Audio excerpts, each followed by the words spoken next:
প্রধানমন্ত্রীর ছবিতে লাথি মারা, মুখ্যমন্ত্রীর ছবিতে লাথি মারা, প্রধানমন্ত্রীকে ব্যক্তিগতভাবে যে ছবি চোখে দেখা যায় না, এটা আন্দোলন নাকি?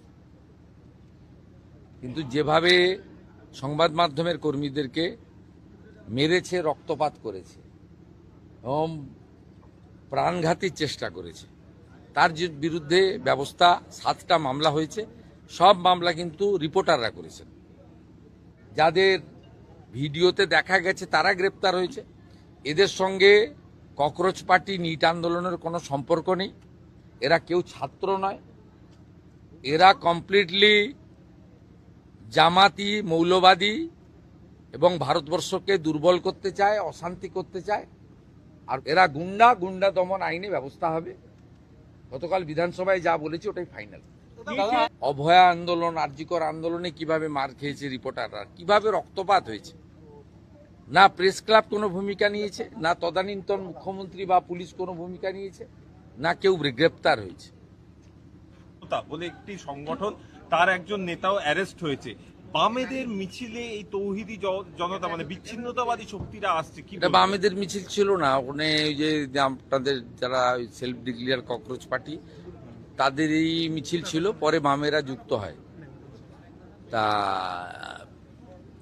আমি ধন্যবাদ জানাবো পশ্চিমবঙ্গে যারা এই নিট আন্দোলনের পার্ট ছিল, তারা এই ঘটনায় একেবারেই যুক্ত নয়। আমরা ভালো করে দেখেছি এবং তারা সোশ্যাল মিডিয়াতেও দিয়েছে যে সাংবাদিকদের উপরে বর্বরচিত আক্রমণ এবং এই ধরনের ঘটনার সঙ্গে যারা যুক্ত তাদের দায়িত্ব তারা নিচ্ছে না।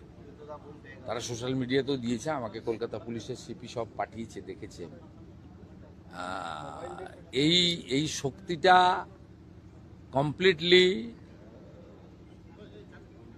বিদেশি শক্তিদের দ্বারা মদতপুষ্ট হতে পারে, তদন্তকারীরা বলতে পারবেন। কিন্তু যেভাবে সংবাদ মাধ্যমের কর্মীদেরকে মেরেছে, রক্তপাত করেছে এবং প্রাণঘাতীর চেষ্টা করেছে, তার বিরুদ্ধে ব্যবস্থা 7টা মামলা হয়েছে। সব মামলা কিন্তু রিপোর্টাররা করেছেন। পুলিশ 2-1টা সুমোটো মামলা করেছে, কিন্তু রিপোর্টাররাই এগিয়ে এসে করেছেন। এই প্রথম পশ্চিমবাংলায় রিপোর্টাররা বছরের পর বছর ধরে আক্রান্ত হয়েছে। 23-এর পঞ্চায়েত ভোটে কি অবস্থা হয়েছে আপনারা দেখেছেন, 22-এর পুরো ভোটে কি হয়েছে, ভাঙড়ে কিভাবে পিটানো হয়েছে, সন্দেশখালীতে পিটানো হয়েছে। অভয়া আন্দোলন, আরজিকর আন্দোলনে কিভাবে মার খেয়েছে রিপোর্টাররা, কিভাবে রক্তপাত হয়েছে, না প্রেস ক্লাব কোনো ভূমিকা নিয়েছে, না তদানীন্তন মুখ্যমন্ত্রী বা পুলিশ কোনো ভূমিকা নিয়েছে, না কেউ গ্রেপ্তার হয়েছে।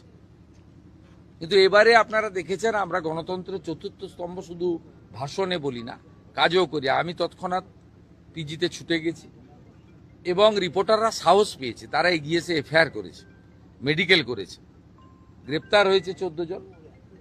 যাদের ভিডিওতে দেখা গেছে তারা গ্রেপ্তার হয়েছে। এদের সঙ্গে ককরোচ পার্টি, নিট আন্দোলনের কোনো সম্পর্ক নেই।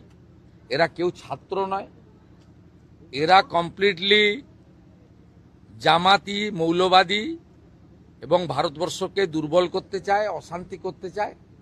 আর গত 10 সপ্তাহব্যাপী যে বিজেপি রাষ্ট্রবাদী সরকার চলছে, তারা যে সিদ্ধান্তগুলো আইন কার্যকর করার ক্ষেত্রে নিয়েছে, সেই যন্ত্রণা থেকে এই অসভ্যতামিটা এরা করছে।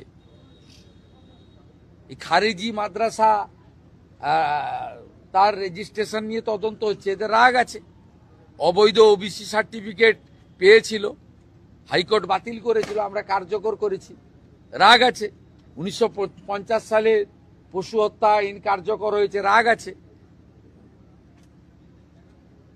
আপনার আমাদের সাউন্ড পলিউশন নিয়ে আমরা কিছু বিধি নিয়েছি, এদের রাগ আছে। এই লোকেরা এইসব করতে এখানে এসেছে। প্রধানমন্ত্রীর ছবিতে লাথি মারা, মুখ্যমন্ত্রীর ছবিতে লাথি মারা, প্রধানমন্ত্রীকে ব্যক্তিগতভাবে যে ছবি চোখে দেখা যায় না, এটা আন্দোলন নাকি? আর দিল্লিতে তো ওরা অ্যালাউ করেনি, বা অন্য জায়গায়। আজাদি কি? এবং কেউ কেউ তো ন্যাশনাল ফ্ল্যাগটাই ধরতে জানে না, উল্টো দিকে ধরে রেখেছিল। এরা কেউ আন্দোলনের লোক নয়, ছাত্র নয়, এরা গুন্ডা দমন আইনে ব্যবস্থা হবে। গতকাল বিধানসভায় যা বলেছি ওটাই ফাইনাল।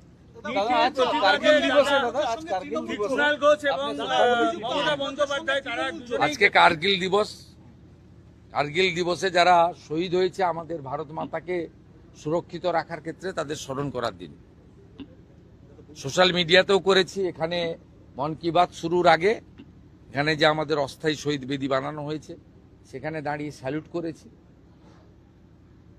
তাদের সমস্ত বিদেয়ী আত্মার অমরত্ব প্রার্থনা করি এবং অটল বিহারী বাজপেয়ীজির নেতৃত্বে ভারতবর্ষকে সুরক্ষিত রাখা এবং বিদেশি শক্তিকে পরাস্ত করার যে ঐতিহাসিক বিজয় ঘটেছিল সেই দিন আজকের দিন। গোটা দেশ শ্রদ্ধার সঙ্গে শহীদদের স্মরণ করছে এবং গর্বের সঙ্গে কার্গিল বিজয় দিবস পালন করছে। নিটের প্রতিবাদে মমতা 2026 বন্দ্যোপাধ্যায় এক্সামিনেশন কুণাল ঘোষ বিল গ্রেপ্তার পাস হতে হয়েছে। চলেছে আপনারা লোকসভায়। যখন বিরোধী ছিলেন তাতে প্রশ্ন ফাঁস সংক্রান্ত যে এই এত ঘটনা ঘটছে, শাস্তি জরিমানা উভয়ই হবে, কড়া বিল আনছে কেন্দ্রীয় সরকার। সোমবার পেশ হবে এই বিল লোকসভায়। দেখুন, নরেন্দ্র মোদীজি বরাবর এসব বিষয়ে জিরো টলারেন্সের নীতি নিয়ে চলেন এবং আন্দোলনকারীরা তার প্রতি আস্থা রেখেছেন এবং তিনি ব্যবস্থা নিচ্ছেন এবং গোটা দেশবাসীর আস্থা আছে এবং তিনি শুধু বিল আনা নয় কার্যকর করার ক্ষেত্রেও ফাস্ট ট্র্যাকের কথা বলেছেন। বাকি বিস্তারিত বিলে আমরা জানতে পারবো। বিল প্লেসের আগে, অনুমোদনের আগে এর থেকে বেশি কিছু বলা কোনো মুখ্যমন্ত্রী উচিত নয়। দাদা, নিটের প্রতিবাদে জামাতিদের সঙ্গে যোগ থাকবে, এটা স্বাভাবিক। এদের বন্দে মাতরম গাইতেও অসুবিধা, যদিও আমরা বাধ্য করাচ্ছি। জাতীয় সঙ্গীত গাইতেও অসুবিধা, 26শে জানুয়ারি হোক 15ই আগস্ট পালন করতে এদের অসুবিধা হয়। আইনের শাসনের মধ্য দিয়ে গুন্ডাদের দমন আমরা করব, আর বাক স্বাধীনতা, গণতান্ত্রিক স্বাধীনতা প্রত্যেকের থাকবে। যে কেউ তার স্বাধীন মত প্রকাশ করতে পারে। সরকারি সব স্তরে কথাবার্তা বলা, আলোচনা করার সুযোগ আছে। কিন্তু এই যে শক্তি যারা সাংবাদিকদের বেছে বেছে পিটিয়েছে, নির্দয়ভাবে পিটিয়েছে, খুন করার জন্য পিটিয়েছে, এদেরকে গুন্ডা দমন আইনেই সাজা দেওয়ার ব্যবস্থা হবে।